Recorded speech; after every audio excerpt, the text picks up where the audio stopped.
ছেলে জবে হওয়ার জন্য শুয়ে পড়ল, আর বাবা জবে করার জন্য শুয়ে দিলেন। ধারালো তরবারি হাতে নিলেন। বাবা এবং ছেলে চুকাচুকি হচ্ছে। কারো চোখে মায়ার কোনো চাহনি নাই, ছেলে পালিয়ে যাওয়ার কোনো ভয় নাই, হাত পা ছুটাছুটি করবে এমনটাও কোনো পেরেশানি নাই। দুইজন যখন একমত হলো, আপনি যখন আপনার কষ্টার্জিত পরিশ্রমের পয়সা দিয়ে বাজারের ছোট পশু কিংবা বড় পশুটাকে কিনে জবে করার জন্য শুয়ে দিবেন, আল্লাহ রাব্বুল আলামিন ইব্রাহিম আলাইহিস সালামকে ডাক দিয়ে যেভাবে বলেছিলেন, ওয়ানাদাইনাহু আইয়া ইব্রাহিম, সেই ডাকটা কোরবানির দিন আপনার জন্য দেয়া হবে। ওয়ানাদাইনাহু আইয়া ইসমাঈল, ওয়ানাদাইনাহু আইয়া করিম, ওয়ানাদাইনাহু আইয়া রহিম, হে রহিম, হে করিম, হে সলিম, তোমাকে ডাকছি। কদে সাদ্দাকাতার রুয়া, ইব্রাহিম আলাইহিস সালামের স্পিরিটকে ধারণ করে আল্লাহর নির্দেশ বাস্তবায়নে তোমার সামর্থ্য নাই, অভাবী মানুষ, দিনে এনে দিনে খাও। আল্লাহর ভালোবাসায় হযরত ইব্রাহিম খলিলুল্লাহর স্পিরিটকে ধারণ করে তুমি যখন তোমার পকেটের পয়সা খরচ করে, যদি তোমাকে বলতাম ছেলে জবে দিয়ে তুমি জবে দিতে, আজ তোমার ছেলে চাই নাই, পশু চাইলাম, পশু দিলাম, তুমি ইব্রাহিমের সুন্নাহকে অনুসরণ করে তুমি তোমার স্পিরিটকে যথাযথ বাস্তবায়ন করেছ। কদ সাদ্দাকাতার রুয়া, ইব্রাহিমকে বলেছে তুমি স্বপ্নের বাস্তবায়ন করেছ, আর আপনাকে বলা হবে ইব্রাহিম আলাইহিস সালামের সুন্নাহকে তুমি সত্যি সত্যি ধারণ করেছ। ইন্না কাযালিকা নাজিজিল মুহসিনিন। এর আগে একটা গোপন লুকানো কথা আছে। রবের নির্দেশ এবং সন্তুষ্টির জন্য আল্লাহর ঘর মসজিদে সমবেত হওয়ার যিনি আমাদের সুযোগ দিয়েছেন, আল্লাহ শেখানো ভাষায় সকলেই উচ্চ আওয়াজে পড়ি আলহামদুলিল্লাহ। আমরা গত জুমায় আলোচনা করেছি ঈদুল আযহা, কোরবানির গুরুত্ব, তাৎপর্য ও আহকাম নিয়ে অর্ধেক। আজকে বাকি বিষয়টা আমরা আলোচনা উপস্থাপন করতে চাই। কোরবানি প্রথম শুরু হয়েছিল হাবিল কাবিলের মাধ্যমে। পৃথিবীর সেই সূচনা লগ্ন থেকে আজ অবধি প্রচলিত হয়ে আসছে। আল্লাহ তাআলা তার হাবিবকে কোরবানির নির্দেশ দিয়ে কোরআনুল কারীমে একাধিক আয়াত আল্লাহ তাআলা নাজিল করেছেন।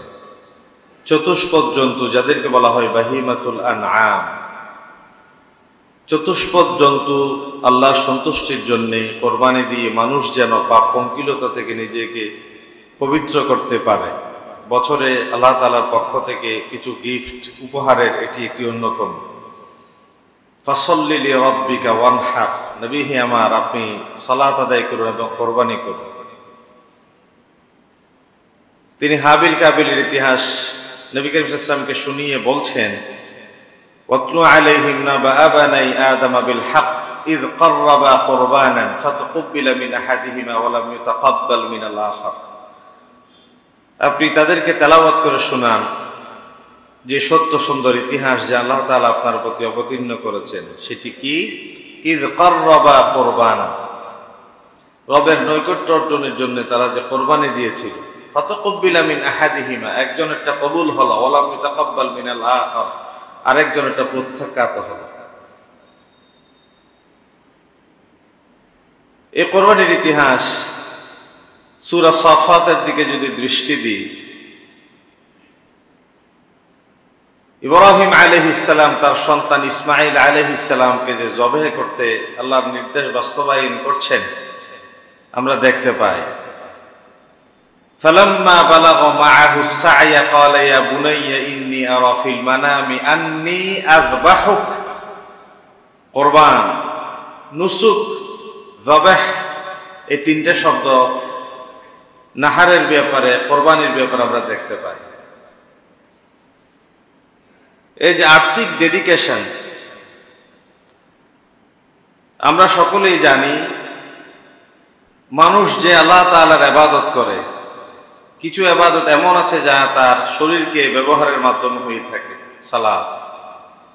কিছু ইবাদত এমন আছে যা অর্থ ব্যয়ের মাধ্যমে হয়ে থাকে, যাকাত, কোরবানি। কিছু ইবাদত এমন আছে যেখানে অর্থ প্রয়োজন এবং কায়িক পরিশ্রম দরকার, যেমন হজ। এই ইবাদতের ক্লাসিফিকেশনে আমরা দেখতে পাই এটি একটি আর্থিক ইবাদত। তবে এই আর্থিক ইবাদতের ভেতরে একটা স্পিরিট, একটা স্পিরিচুয়ালিটি দরকার, আধ্যাত্মিকতা দরকার। সে স্পিরিচুয়ালিটি কি? ইব্রাহিম আলাইহিস সালাম তার সন্তান ইসমাঈল আলাইহিস সালামকে কেবলমাত্র আল্লাহর নির্দেশ বাস্তবায়নের জন্য তিনি জবাহ করতে সাহিত্য করেছিলেন। এই স্পিরিটটা আমাদের কোরবানির সময় ধারণ করতে হবে। এমনি কোরবানি দিয়ে গোশত খেলাম, রক্ত প্রবাহিত করলাম, বাজারে সবচেয়ে দাম হাঁকা পশুটা ক্রয় করলাম, এটা নবী করিম সাল্লাল্লাহু আলাইহি ওয়াসাল্লাম তো বলেই দিয়েছেন, ইন্নাল্লাহা লা ইয়ানজুরু ইলা সুওয়ারিকুম ওয়া আমওয়ালিকুম ওয়ালাকিন ইয়ানজুরু ইলা কুলুবিকুম ওয়া আ'মালিকুম। তোমাদের শারীরিক সৌন্দর্য এবং অবয়ব, তোমাদের ধন সম্পদ আল্লাহ তাআলার প্রয়োজন নেই। তিনি তোমাদের আত্মিক স্বচ্ছতা এবং তোমাদের আমলের বিশুদ্ধতা তিনি দেখতে চান। এবং স্পেসিফিক কোরবানির ব্যাপারে আল্লাহ তাআলা বলেছেন, লা ইয়ানালুল্লাহা লুহুমুহা ওয়ালা দিমাউহা লাহমুন লুহুমুন। আল্লাহ তাআলার গোশতের প্রয়োজন নেই, দামুন দিমাউন রক্তের প্রয়োজন নেই, ওয়ালাকিন ইয়ানালুহুত তাকওয়া মিনকুম। তিনি তোমাদের তাকওয়াটা দেখতে চান। কি দেখতে চান? তাকওয়া। তাহলে তাকওয়া কি দেখা যায়? এটা কি দৃশ্য না অদৃশ্য? অদৃশ্য। এটা একটা অ্যাবস্ট্রাক্ট জিনিস, ধরা যায় না, ছোঁয়া যায় না। এটা লালন করতে হয়, এটা বিশ্বাস করতে হয়। এটা গৌণ একটা, এটা অদৃশ্য একটা বিষয়। আল্লাহ তাআলা সেই কথায় বলেছেন যে, নবী করিম সাল্লাল্লাহু আলাইহি ওয়াসাল্লামের একটা হাদিস আমরা দেখতে পাই, আত্তাকওয়া হাহুনা আত্তাকওয়া হাহুনা আত্তাকওয়া হাহুনা। তিনি তার সিনের দিকে, সদরের দিকে ইঙ্গিত করে আঙ্গুলকে তিনবার বলেছেন, তাকওয়া এখানে, তাকওয়া এখানে, তাকওয়া এখানে। অনেক মসজিদের ইমাম, অনেক বড় মাদ্রাসার মুহাদ্দিস মুফাসসির তাকওয়াহীন হয়। অনেক রিকশাওয়ালা, ঠেলাওয়ালা, কুলি দিন মজুর তাকওয়াদার হয়, হয় না? এই জন্য কোন মসজিদের ইমাম, মাদ্রাসার ওস্তাদ, মুহাদ্দিস, মুফাসসির আমার দিন মানার মানদণ্ড নয়। আমার দিন মানার মানদণ্ড হচ্ছে আমার আল্লাহ কি বলেছেন, আমার নবী কি করেছেন। আপনি যদি আমাকে দেখে দ্বীনের অনুসরণ করেন, তাহলে আমার 10টার একটা ভুল আপনার চোখে পড়বে। 10 দিনের একদিন আপনি আমার স্লিপ অফ টাং হোক, যেমন আমার একজন মুসল্লি ভাই নাকি এই এখানে নেভি হসপিটালের বড় একজন ডাক্তার নাকি বড় পোস্টে আছে, আমার ব্যাপারে তিনি অভিমান করেছেন। আমি কথাটা বলেই দিই আপনাদের। তিনি রাগ করেছেন আমি নাকি কোনো একদিন কাউকে মোরতাদ বলেছি। আমি আপনাদের সাক্ষী রেখে বলছি, আমার সব কথা রেকর্ড আছে। আমার মনে হয় না আমি এত কঠিন মনের মানুষ। আপনাদের মনে হয়? আমি কোন দলকে ঘৃণা করি আল্লাহর ওয়াস্তে, কোন দলকে ভালোবাসি আল্লাহর ওয়াস্তে। কাউকে ঘৃণা করতে গিয়ে অন্তত মোরতাদ বলবো, তাও কোন একটা ইসলামী সংগঠনকে। একটা ইসলামী সংগঠনের ব্যাপারে উনি যে কোনো একটা ইসলামী সংগঠন পছন্দ করেন আর কি। তিনি কথা প্রসঙ্গে বলেছেন আমি অমুককে পছন্দ করি, তিনি অমুককে মোরতাদ বলেছেন, এই জন্য আমি মসজিদে হুজুরকে আমার ভালো লাগে, আমি ওখানে নামাজ পড়তে যাইনি। একজন ভাই আমাকে এসে বলেছেন, আমি চিন্তা করলাম আমার মনে পড়ে না আমি কাউকে মোরতাদ এই শব্দ বলে গালি দিয়েছি। তবে আমি রিভিউ করবো আমার ভাই জসিম, আইবি মিডিয়ার যিনি মালিক, তিনি তো আমার সামনে আছেন, আজকে নিজে আসছেন, উনি অন্যদিনের স্টাফদেরকে পাঠায়। আমি ওনাকে বলবো আবার যদি কোনো সময় উনি দেখে এই শব্দ আমি বলেছি এই ধরনের কোনো উনি দেখতে পান, তাহলে আমি মোরতাদ নয় এমন কাউকে যদি মোরতাদ বলে থাকি, আমি আল্লাহর কাছে তওবা করছি এবং আপনাদের কাছে এটা সরি বলছি। কারণ আমি কাউকে ছোট করার জন্য এই জায়গায় বসি নাই। আমি এই জায়গায় এই দায়িত্ব পালনের মাধ্যমে যারা দিন বুঝে না, দিনের বাইরে, তাদেরকে দিনে আনতে চাই।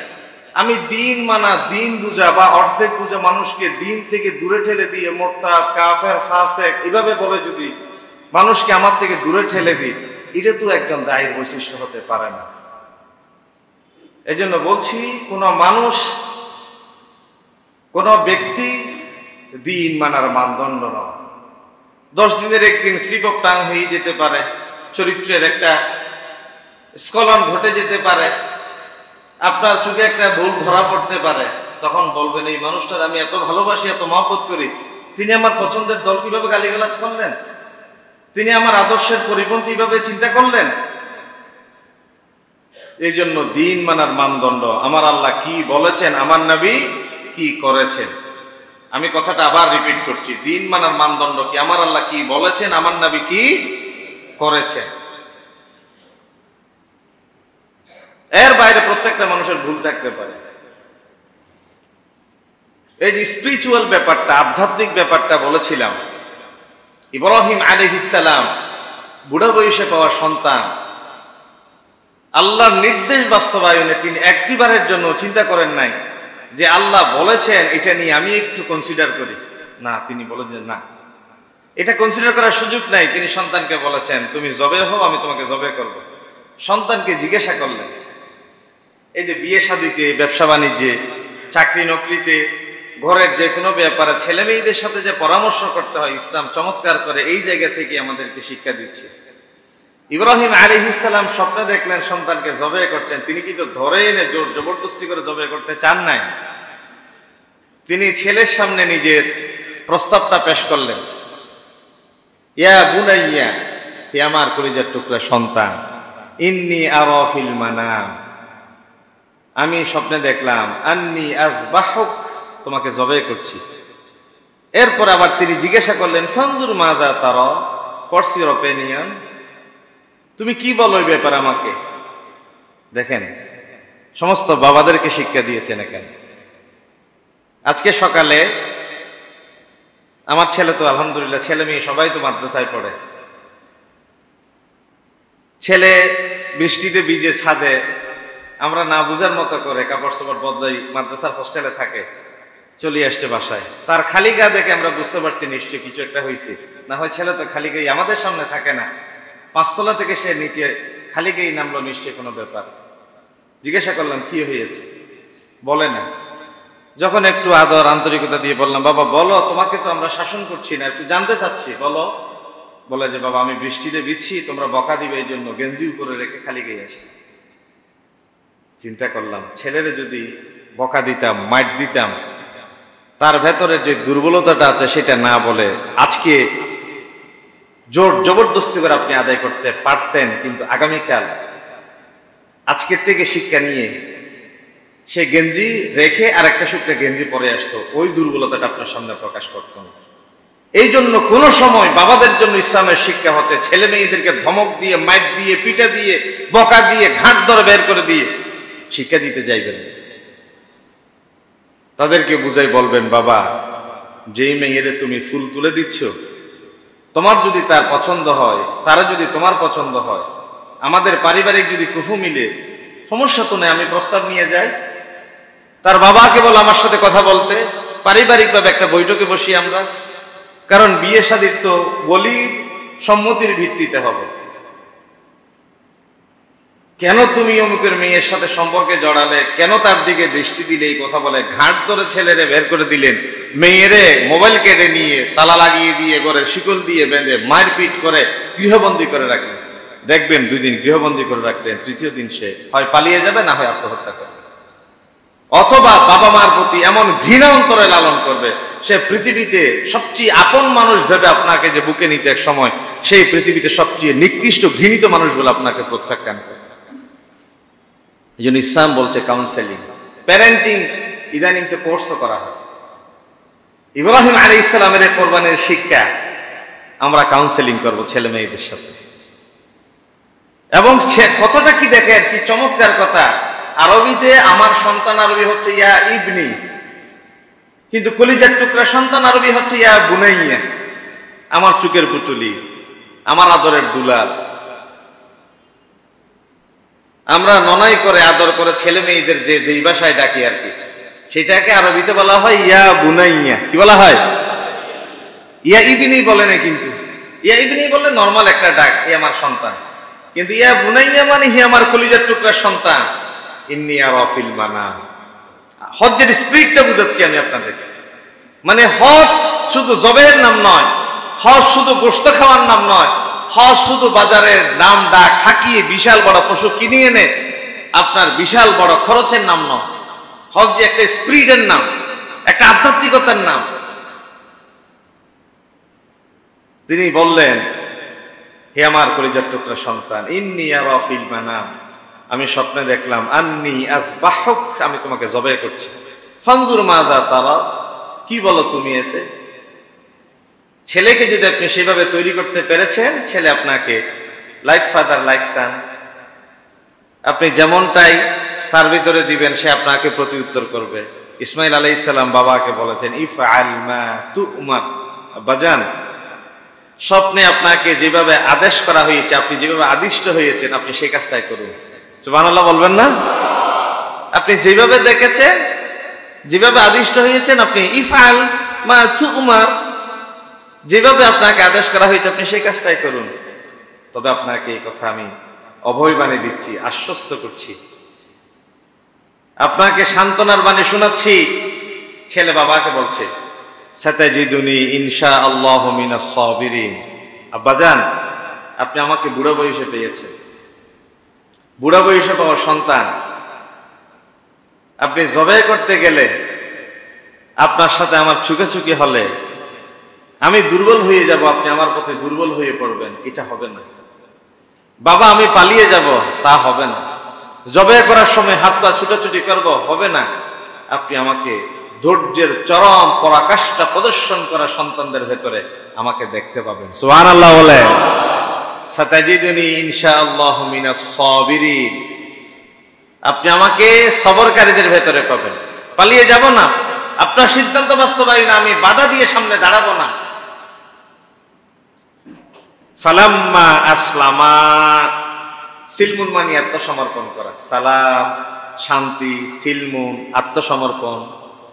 ফালাম্মা আসলামা, বাবা এবং ছেলে যখন আসলামা একমত হলো, ওয়াতাল্লাহু লিল জাবিন, একজনে জবে করবে আরেকজন জবে হবে। বাবা ছেলেকে জবে করার জন্য শুয়ে দিল, ছেলে শুয়ে পড়ল, তরবারি চালাচ্ছে। কোরবানির দিন এই স্পিরিটটা আপনি লালন করে পশুর গলায় ছুরি চালাবেন, এই পয়েন্টটা। ছেলে জবে হওয়ার জন্য শুয়ে পড়ল, আর বাবা জবে করার জন্য শুয়ে দিলেন, ধারালো তরবারি হাতে নিলেন। বাবা এবং ছেলে চুকাচুকি হচ্ছে, কারো চুকে মায়ার কোনো চাহনি নাই, ছেলে পালিয়ে যাওয়ার কোনো ভয় নাই, হাত পা ছুটাছুটি করবে এমনটাও কোনো পেরেশানি নাই। দুইজন যখন একমত হলো, আপনি যখন আপনার কষ্টার্জিত পরিশ্রমের পয়সা দিয়ে বাজারের ছোট পশু কিংবা বড় পশুটাকে কিনে জবে করার জন্য শুয়ে দিবেন, আল্লাহ রাব্বুল আলামিন ইব্রাহিম আলাইহিস সালামকে ডাক দিয়ে যেভাবে বলেছিলেন, ওয়ানাদাইনাহু আইয়া ইব্রাহিম, সেই ডাকটা কোরবানির দিন আপনার জন্য দেয়া হবে। ওয়ানাদাইনাহু আইয়া ইসমাঈল, ওয়ানাদাইনাহু আইয়া করিম, ওয়ানাদাইনাহু আইয়া রহিম, হে রহিম, হে করিম, হে সলিম, তোমাকে ডাকছি। কদে সাদ্দাকাতার রুয়া, ইব্রাহিম আলাইহিস সালামের স্পিরিটকে ধারণ করে আল্লাহর নির্দেশ বাস্তবায়নে তোমার সামর্থ্য নাই, অভাবী মানুষ, দিনে এনে দিনে খাও। আল্লাহর ভালোবাসায় হযরত ইব্রাহিম খলিলুল্লাহর স্পিরিটকে ধারণ করে তুমি যখন তোমার পকেটের পয়সা খরচ করে, যদি তোমাকে বলতাম ছেলে জবে দিয়ে তুমি জবে দিতে, আজ তোমার ছেলে চাই নাই, পশু চাইলাম, পশু দিলাম, তুমি ইব্রাহিমের সুন্নাহকে অনুসরণ করে তুমি তোমার স্পিরিটকে যথাযথ বাস্তবায়ন করেছো। কদে সাদ্দাকাতার রুয়া, ইব্রাহিমকে বলেছে তুমি স্বপ্নের বাস্তবায়ন করেছো, আর আপনাকে বলা হবে ইব্রাহিম আলাইহিস সালামের সুন্নাহকে তুমি সত্যি সত্যি ধারণ করেছো। ইন্না কাযালিকা নাজিজিল মুহসিনিন, এর আগে একটা গোপন লুকানো কথা আছে। মুহসিনদেরকে আল্লাহ এইভাবে জাযা দেন, প্রতিদান দেন। এই কথা কিভাবে প্রতিদান দেন? জবে করছেন কিন্তু জবে তো হয় না। আল্লাহ কি জবে হোক সেটা চেয়েছেন নাকি পরীক্ষা করেছেন? পরীক্ষা করেছেন। এই যে দেখেন কঠিন পরীক্ষা। স্ত্রীকে বলেছে তোমার স্বামীর কথা শুনে দুদু মরুভূমিতে যাও, স্বামীকে বলেছে তুমি রেখে আসো। এটা তো বিশাল একটা শিক্ষা আসলে কোরবানি। জীবন পরিচালনার জন্য, দ্বীনের জন্য যে স্যাক্রিফাইস, দ্বীনে যে ডেডিকেশন থাকতে পারে, কোরবানির চেয়ে বড় কোনো শিক্ষা ঘটনা থাকতে পারে। ইব্রাহিম আলাইহিস সালামকে বলছে, তোমার স্ত্রী এবং সন্তানকে দুদুক মরুভূমিতে রেখে আসো, যেখানে খাবার নাই, যেখানে পানি নাই, যেখানে কোনো বন্ধু নাই, সঙ্গী নাই, বাঘ ভল্লুকের ভয় আছে, নিরাপত্তা নাই। আল্লাহ তাআলা বলেছেন রেখে আসো এমন সময় যাদের ছোট ছোট ছেলে মেয়ে আছে, অথবা বাবারা যারা বুড়ো হয়ে গেছেন, আপনাদের যাদের ঘরে নাতি নাতনি আছে, ঘরে গেলে নাতিরা যে দৌড় দিয়ে এসে ধরে, দাদুভাই চকলেট, দাদুভাই ললিপপ, বাবা তুমি আমার জন্য কি নিয়ে আসছো, বাবা তুমি আমাকে অমুক জায়গায় নিয়ে যাবে, তমুক জায়গায় নিয়ে যাবে, যে আবদার করে, বায়না ধরে, বের হওয়ার সময় মৌজাগুলা নিয়ে আসে, মসজিদে যাওয়ার সময় স্যান্ডেলগুলার সামনে পরাই দেয়, এনে দে, লাঠিটা হাতে ধরিয়ে দে, পান হাতে তুলে দে। এই যে নাতি নাতনি ছেলে মেয়েরা যে আদরের সময় বুকের পশমগুলো ধরে ধরে খেলে, মুখের দাড়িগুলো ধরে ধরে খেলে, কোলে উঠে যায়, কাঁধে চড়ে বসে, ঠিক এই সময়টাই আল্লাহ তাআলা ইব্রাহিম আলাইহিস সালামকে বলছে, এই সময়টাই আসল সময়, পরীক্ষা দিয়ে আসো। ইব্রাহিম আলাইহিস সালাম একবারের জন্য জিজ্ঞাসা করেন, রব, এই বুড়া বয়সে পাওয়া সন্তান, অন্তের ষষ্ঠী একমাত্র অবলম্বন আমার, তুমি বলছো আমি দিয়ে আসবো? ইব্রাহিম আলাইহিস সালাম চিন্তা করেন না, বলে যে হ্যাঁ, আল্লাহ বলছে এটাই আমার জন্য যথেষ্ট, দিয়ে আসবো। 7 বছরের সন্তানকে, 7 বছরের সন্তানকে আল্লাহ বলেছেন, ইব্রাহিম, আল্লাহ তুমি বলেছো এই জন্য তিনি নিয়ে গেলেন। মরুভূমিতে রেখে যখন চলে আসছে, তখন পেছন দিক থেকে স্ত্রী ডাক দিয়ে বলে, প্রাণের স্বামী, প্রাণের স্বামী, একটি কথা শুধু জিজ্ঞাসা করতে চাই, আপনি কি আপনার নিজের কোনো সিদ্ধান্তে আমাদেরকে রেখে যাচ্ছেন, নাকি আরশ আজিমের মালিকের সিদ্ধান্তে আমাদেরকে এখানে ফেলে যাচ্ছে? স্ত্রীর জিজ্ঞাসার জবাব দিয়ে তিনি প্রয়োজন মনে করলেন না, ছুটি আসলেন সামনের দিকে, যাচ্ছেন, অনবরত যাচ্ছেন, পেছনে ফিরে তাকান না। যদি মাইয়া তৈরি হয়, অনেক দূর পর্যন্ত এসে তিনি বসে পড়লেন। বাবা তো, স্বামী তো, বসে পড়লেন।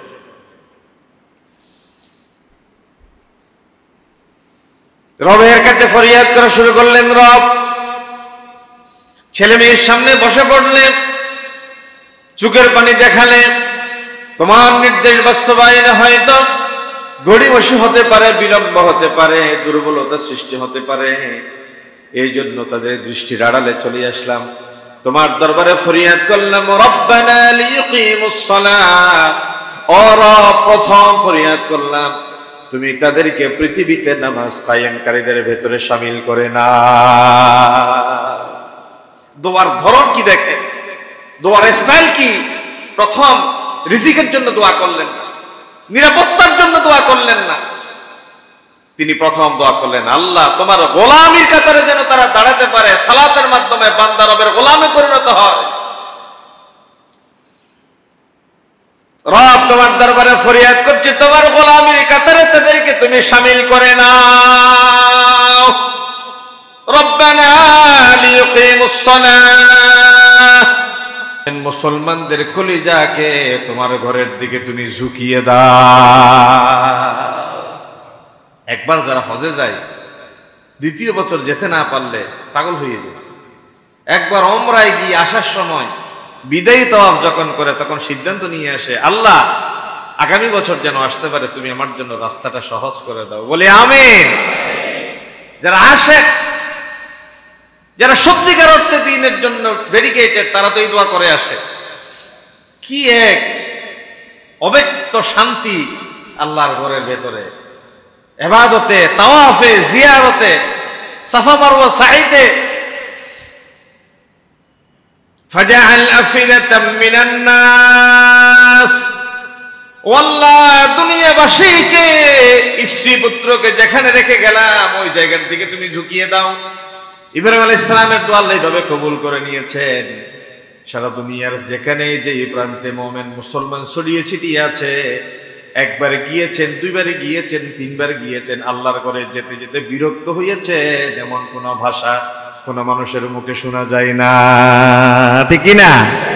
ইব্রাহিম ইসলামের দোয়া, একজনে কামায় 10 জনে খায়। 3 নম্বরে দোয়া করলেন ওয়ারযুকহুম মিনাস সামারাত, আল্লাহ তাদেরকে ফল ফলাদি দিয়ে রিজিকের ব্যবস্থা করে দাও। তাহলে দুনিয়াবি ভোগ সম্ভোগ, দুনিয়াবি খাবার হচ্ছে গৌণ বিষয়, সেটা কোনোদিন মানুষের জীবনের মুখ্য বিষয় হতে পারে না, মানুষের জীবনের মুখ্য বিষয় হতে পারে না। এই জন্যই তো তিনি প্রথম নম্বরে বললেন সালাত, 2 নম্বরে বললেন খানে কাবার প্রেমের কথা, ভালোবাসার কথা, 3 নম্বরে বললেন রিজিকের কথা। এরপরে তিনি বললেন এই যে নামাজ যারা কায়েম করবে, আল্লাহর ঘরের ভালোবাসা যারা ধারণ করবে, আর এই জমিনে ফল ফলাদি যারা ভোগ করবে, তাদের বিনিময় কি হবে? লাআল্লাহুম ইয়াশকুরুন, এই 3টা নিয়ামত পেয়ে যেন তারা তোমার শুকরগুজার বান্দাদের কাতারে শামিল হয়ে যায়,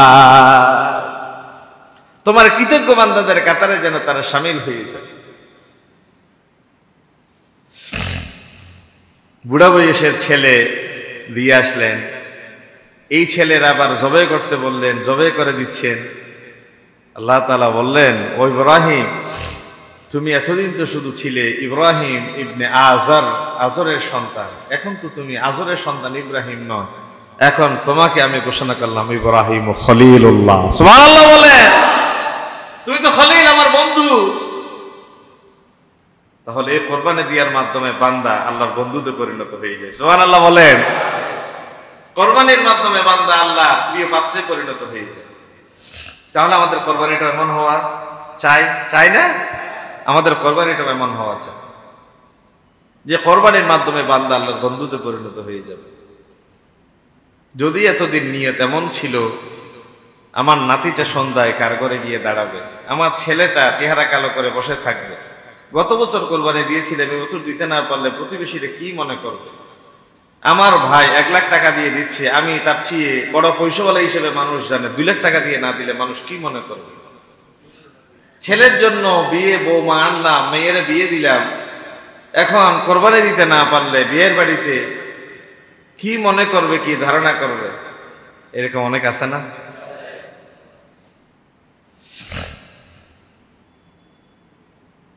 নামাজ আদায় করা ফরজ, নামাজ আদায় করা কি? কোরবানি দিয়ে ওয়াজিব।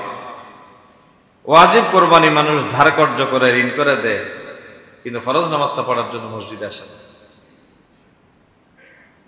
ফরজ নামাজটা পড়ার জন্য মসজিদে আসে না, ওয়াজিব কোরবানি দেওয়ার জন্য ধার কর্য ঋণ করে সে কোরবানি দিতে চায়।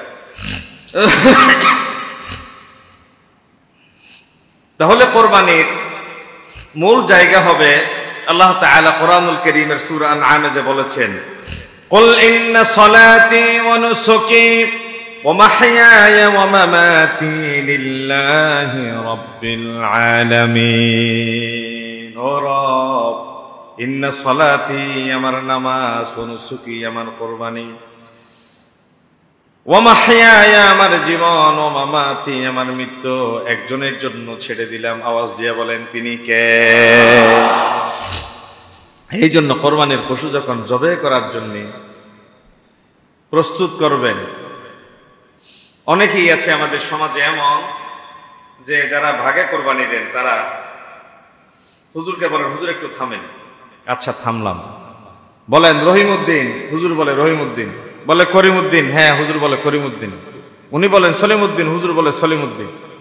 এভাবে করে করে একজনে গরুর গলায় ছুরি ধরেছেন, আরেকজনে গলাটা টেনে ধরেছেন, আরেকজনে রশি বেঁধেছেন। এখন গরুটা ফেলে জবের পূর্ব মুহূর্তে 7 জনে জবে, 7 জনের নামে কোরবানি, 7 জনের নামটা হুজুরকে পড়ে পড়ে শোনাচ্ছে। এরকম হয় না? হয়। আজকের থেকে আপনাদের স্পষ্ট এই বিষয়টা জানিয়ে দিলাম, মনে রাখবেন এবং এই খবরটা যতদিন বেঁচে থাকবেন যত জায়গায় যাবেন পৌঁছে দিবেন। প্রথম কোরবানি করার শর্ত হচ্ছে আপনি কোরবানি করার সামর্থ্য লাভ করেছেন কি না।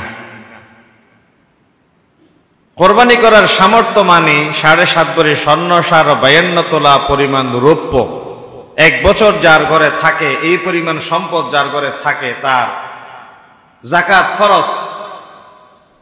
আর যুলহিজ্জার 10 তারিখ, 11 তারিখ, 12 তারিখ, এই 3 দিন 7.5 ভরি স্বর্ণ, 52 তোলা রৌপ্যের বাইরে হাঁড়ি, পাতিল, ডেকচি, কাপড় চোপড়, প্রয়োজনীয় আনুষঙ্গিক জিনিস যদি আপনার প্রয়োজনের বাইরে অতিরিক্ত 1 লাখ টাকা সমপরিমাণ থাকে, 1 লাখ টাকা মানে রৌপ্যের পরিমাণ ধরলাম আর কি, 1 লাখ টাকা হয়নি, সেটা কেউ বলে 70,000, কেউ বলে 90,000, এইভাবে মানে 7.5 ভরি স্বর্ণ, 52 তোলা রৌপ্যের ভরি যা হয়, এই রৌপ্যের ভরি বাজার হিসেবে ধরে যদি আপনি 1 লাখ টাকা হোক, 90,000 টাকা হোক, আপনার 10, 11, 12 তারিখ কোরবানি, হ্যাঁ যাকাতের সময় হয় অতিরিক্ত সম্পদ থাকা, আর কোরবানি ওয়াজিব হওয়ার সময় আপনার আনুষঙ্গিক প্রয়োজনীয় যে ঘরের টুকিটাকি জিনিস আছে এগুলা সহ মিলেও যদি অতিরিক্ত হয়, তাহলে আপনার উপর কোরবানি ওয়াজিব। তাহলে কোরবানি করার প্রথম শর্ত পূরণ করতে হবে, আপনার উপর কোরবানি ওয়াজিব হয়েছে কি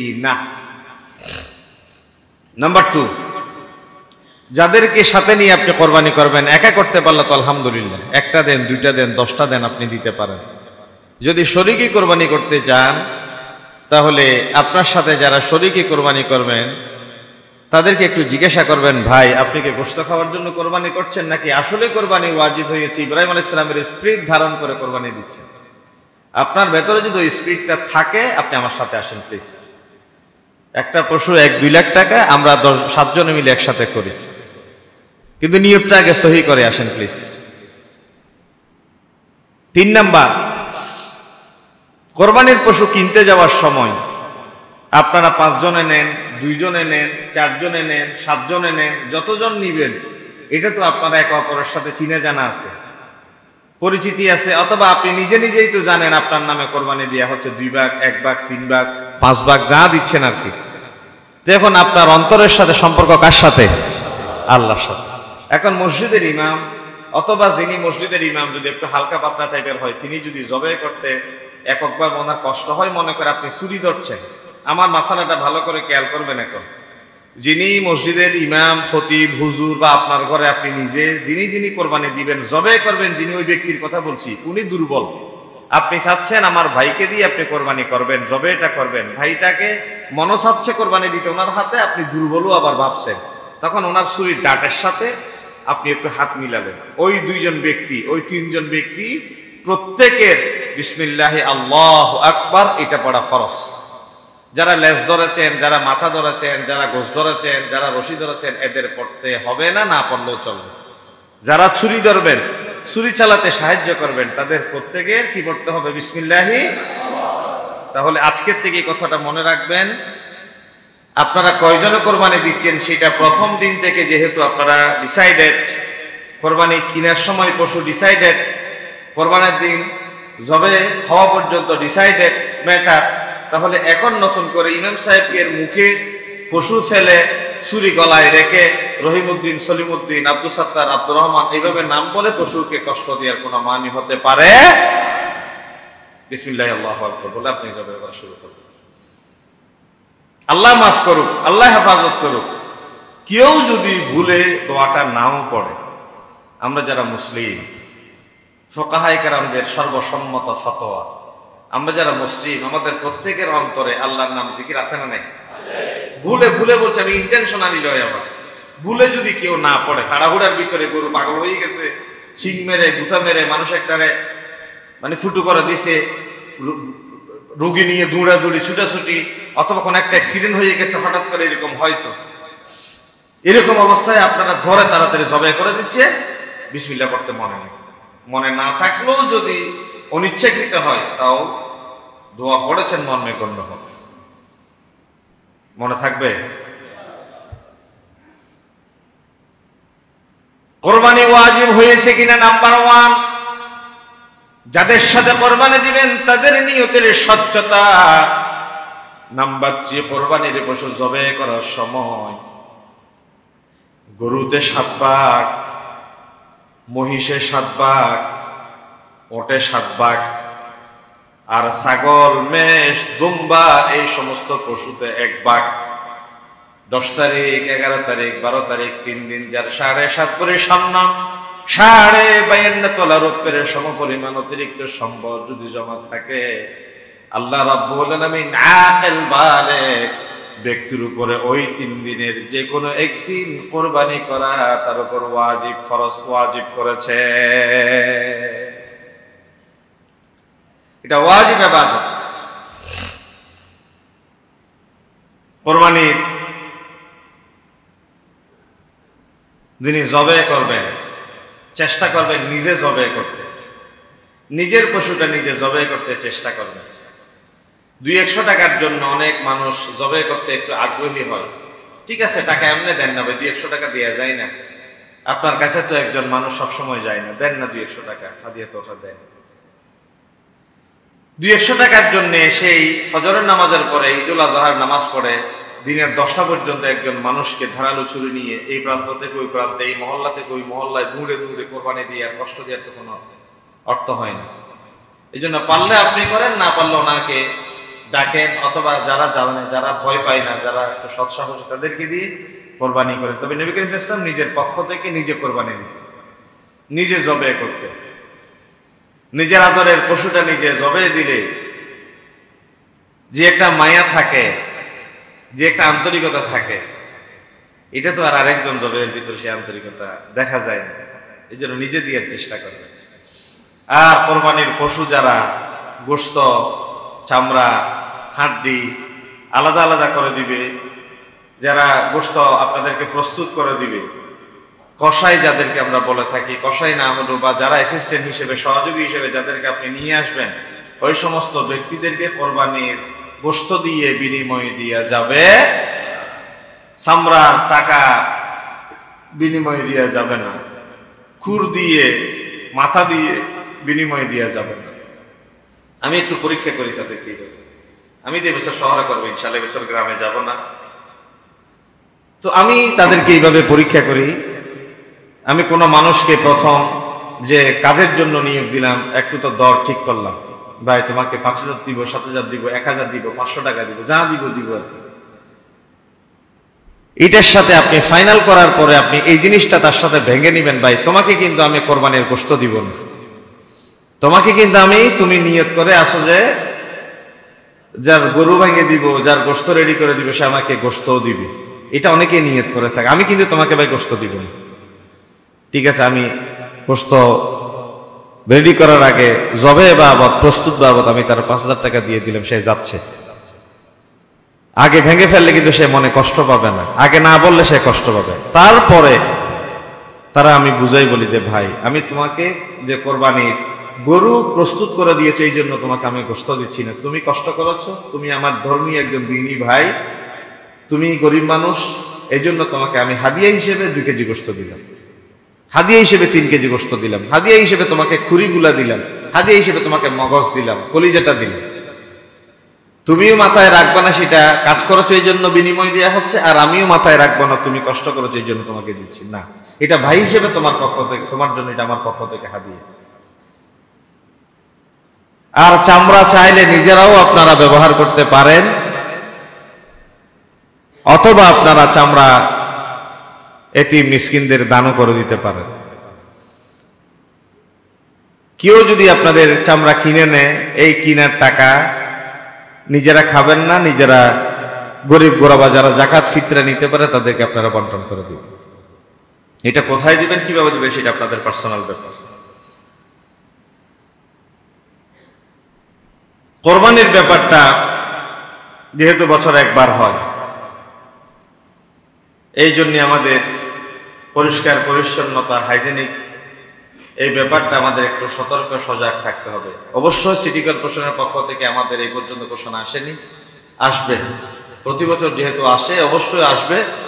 যদি নাও আসে আমরা একটা গর্ত খনন করে যেখানে মাটি থাকবে, মাটির ভিতরে বর্জ্যগুলো পুঁতে ফেলবো, অথবা তারা একটা ব্যাগ আগে সরবরাহ করতো সিটি কর্পোরেশনের পক্ষ থেকে, ব্যাগে বর্জ্যগুলো রেখে একটা জায়গায় রাখলে তারা গাড়িতে করে পরবর্তীতে সেটা নিয়ে যায়। আশা করছি ওনারা সেই ব্যবস্থা এই বছরও রাখবেন। ব্লিচিং পাউডার দিয়ে আপনারা ছিটাই দিয়ে পরিবেশটা যেন দূষণমুক্ত থাকে, আপনারা সচেতন থাকবেন, সতর্ক থাকবেন।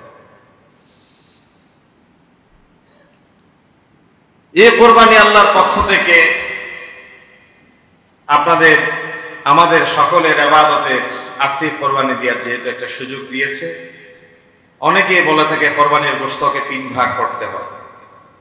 অনেকেই জিজ্ঞাসাও করেছেন ইতিমধ্যে কোরবানির গোশতটা 3 ভাগ করতে হয় কার জন্য? আপনার জন্য, যিনি আপনি বছরের প্রতিদিন গোশত ছাড়া ভাত খাইতে পারেন, আপনার জন্য।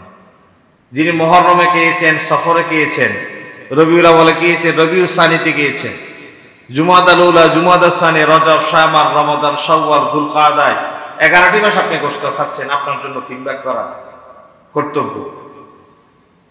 অথবা আপনার কোটি টাকার মালিক, ডায়াবেটিস, প্রেসার, হার্টের রোগ, আপনি খান না, আপনার ঘরে মানুষও নেই, তাহলে আপনার জন্য 3 ভাগ করা বাধ্যতামূলক। বাধ্যতামূলক মানে আমার পক্ষ থেকে বলছি বাধ্যতামূলক। যদি দেখেন যে আপনার ঘরে ঘরভর্তি মানুষ, ছেলে মেয়ে আছে, আত্মীয় স্বজন ভারী, খাওয়াইতে হচ্ছে তাদেরকে, আপনার 1 ভাগ করলে আপনি গুনাহগার হবেন না। 3 ভাগ না করলে আপনার গুনাহ হওয়ার সম্ভাবনা নেই।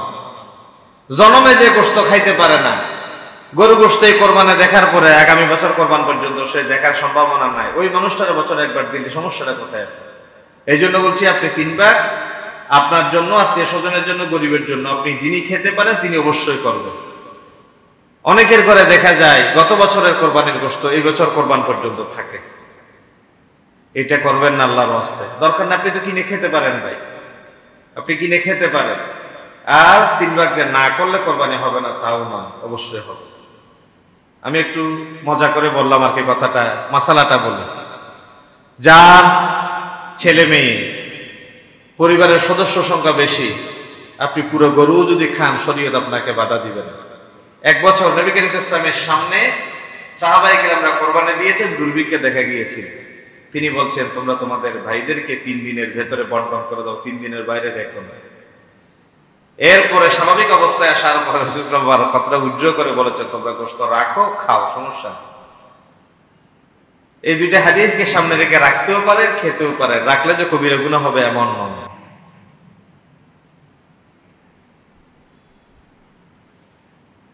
ঈদের নামাজের সংশ্লিষ্ট কিছু মাসালা মাসাইল থাকে, এগুলোও আমরা সামনে ইনশাল্লাহ বলবো। তবে কোরবানির পশুর ব্যাপারে গুরুত্বপূর্ণ কিছু মাসালা মাসাইল থাকে, এগুলো তো খুঁটিনাটি ছোট ছোট বিষয় আপনারা বিভিন্ন জায়গায় ইউটিউবে, অনলাইনে জানেন, শুনেন, বিভিন্ন জায়গায় আলোচনা হয়। তবে সংক্ষেপে আমি যেটা বলবো, কান, নাক, চোখ, লেজ, শিং, শরীরের যে কোনো একটা অঙ্গের 3 ভাগের 1 ভাগের বেশি যদি নষ্ট হয়ে যায়, বিকলাঙ্গ হয়ে যায়, তাহলে ওই পশু দিয়ে কোরবানি করা জায়েজ হবে না। এই পশু ইদানিং মানুষ কিনে নেই, জন্য এগুলো আমরা তেমন একটা বলি না। দেখতে দৃষ্টিকটু লাগে, হাঁটতে পারে না, এমন দুর্বল কৃষকায়, বাজার থেকে হেঁটে ঘরে আসা যায় না, আনতে পারে না, এমন দুর্বল পশু দিয়ে কোরবানি হবে না। ওট 5 বছর, ওট কয় বছর? 5 বছর। গরু 2 বছর, গরু কয় বছর? 2 বছর। ছাগল 1 বছর। 6 মাসের ছাগল যদি দেখতে 1 বছরের মতো মনে হয়, এটা দিয়েও জায়েজ আছে। এখন আপনি প্রশ্ন করবেন, গরু দাঁতছে, দাঁতে নাই, হইছে, হয় নাই, এটারও একটা মাসালা আছে। আছে কি? গরু দাঁত পড়ছে, উঠে নাই, 2 বছর হয়ে গেছে, এটা দিয়ে জায়েজ আছে। সচরাচর 2 বছর বয়সের গরুর দাঁত পড়ে যায়, এটা সচরাচর। কিন্তু দাঁত পড়ে যদি না উঠে, তাহলে এটা দিয়ে কোরবানি জায়েজ।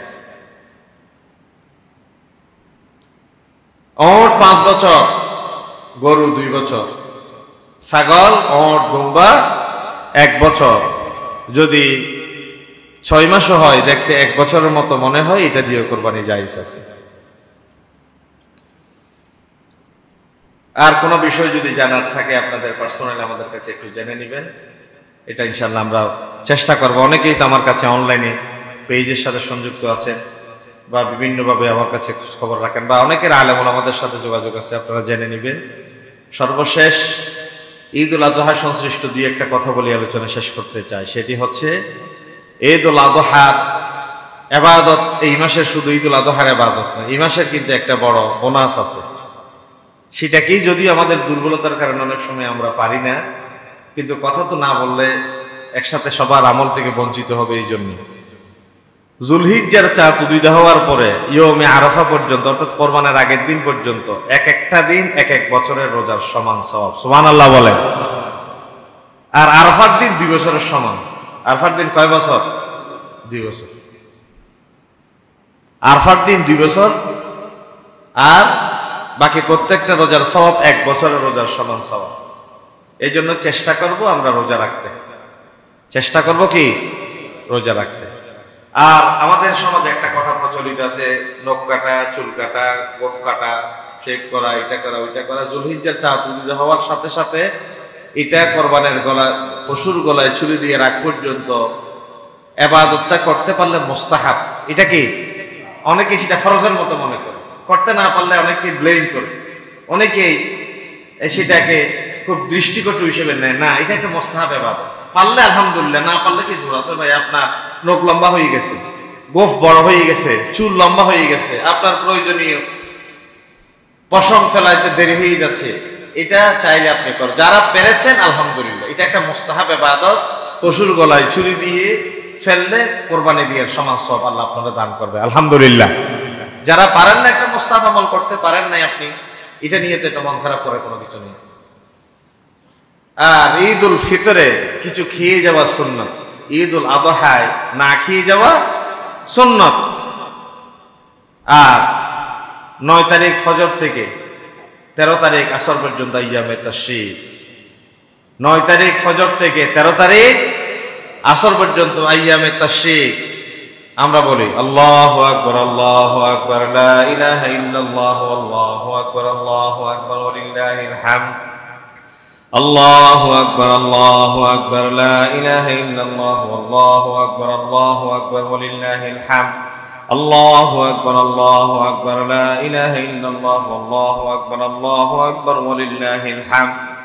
আইয়ামে তাশরীকের এই তাকবীরটা বলা ওয়াজিব। তাকবীরটা বলা কি? এটা নিজেরাও পড়বেন, ঘরে মা বোন যারা আছে তাদেরকে ওইটা পড়তে উৎসাহিত করবেন, এটা পড়বেন, এটা চর্চায় রাখবেন। অনেক মসজিদে গ্রামে গঞ্জে ইমাম সাহেবরা অনেক সময় ভুলে যায়, স্বাভাবিক। পিছন দিক থেকে একজন আওয়াজ দিয়ে যদি পড়া শুরু করে, বাকিদেরও ইবাদতটা করা হয়ে গেল। এটা করবেন এটা। আর যারা পারেন, আমরা যেই 1-2 দিন চলে গেছে আমরা রাখতে পারিনি, আগামীকাল থেকে চেষ্টা করব একটু রোজা রাখতে। অবশ্যই আরাফার দিন অনেকেই আপনারা প্রশ্ন করবেন, এই জন্য কথাগুলো বলে দিচ্ছি। আরাফার দিন যেহেতু 9 তারিখ, আরাফার দিন কয় তারিখ? তো সৌদি আরবের 9 তারিখ আর বাংলাদেশের 9 তারিখ তো 3 ঘন্টার ব্যবধান হয়ে যায়। তো এটা আপনারা জিজ্ঞেস করবেন আমাদেরকে, হুজুর ওইখানকার 9 তারিখ হইলে এখানকার দেরি হয়ে যায়, আর 8 তারিখ রাখলে বেশি আর্লি হয়ে যায়। তখন ফুকাহায়ে কেরামরা ইদানিং ফতোয়া দেন, ভৌগোলিক কারণে 8 তারিখ 9 তারিখ 2 দিন রোজা রাখবো আমরা। 8 তারিখ 9 তারিখ 2 দিন রোজা রাখলে দোনো দিন ইয়মে আরাফার ভিতরে পড়েছে। এই জন্য বিতর্ক না করে আপনারা, বলা হয়েছে ইয়মে আরাফায় রোজা রাখতে। সিয়ামু ইয়াউমি আরাফাতা আহতাসিবু আলাল্লাহ। যদি আরাফার দিন কেউ রোজা রাখে, আইয়ুকাফিরু সানাতাল্লাতী ক্বাবলা ওয়াস সানাতাল্লাতী বা'দা, 1 বছর আগের গুনাহ পরের গুনাহ আল্লাহ মাফ করবেন। তাহলে ওখানে 9 তারিখ মানে এখানে 10 তারিখ কোরবানির দিন হয়ে যায়, তাহলে তো ঝামেলা। তাহলে এই জন্য 8 তারিখ 9 তারিখ 2 দিন রাখলে ইয়মে আরাফার আপনি সওয়াব পেয়ে যাবেন। আল্লাহ তাআলা অনেক কথা বলেছি আজকে, কথাগুলো বুঝে মেনে। আবার প্রথম কথাটা স্মরণ করে দিচ্ছি, কোরবানি গোশত খাওয়ার নাম নয়, খলকল করে করে রক্ত প্রবাহিত করার নাম নয়। বাজারের সবচেয়ে বড় পশুটা কোটিপতি সেজে, শিল্পপতি সেজে পত্রিকায় নাম ওঠার জন্য, আপনার বড় পয়সাওয়ালা প্রচার করার জন্য কোরবানির নাম নয়। কোরবানি হচ্ছে ইব্রাহিম আলাইহিস সালামের স্পিরিটটা ধারণ করে আল্লাহ তাআলা আপনাকে আর্থিকভাবে সচ্ছল করেছেন, তার শুকর আদায় করে। সন্তান চাইলে সন্তান দিতাম, আল্লাহ তুমি এখন পশু চাচ্ছ, তোমার দরবারে পশু কোরবানি দেওয়ার মাধ্যমে তোমার শুকর আদায় করছি। আল্লাহ তাআলা সেই নিয়ত আমাদের কোরবানি করার তৌফিক দান করুক, আমিন। ওয়া মা তাওফীক ইল্লা বিল্লাহ। আসসালামু আলাইকুম ওয়া রাহমাতুল্লাহ। IUB media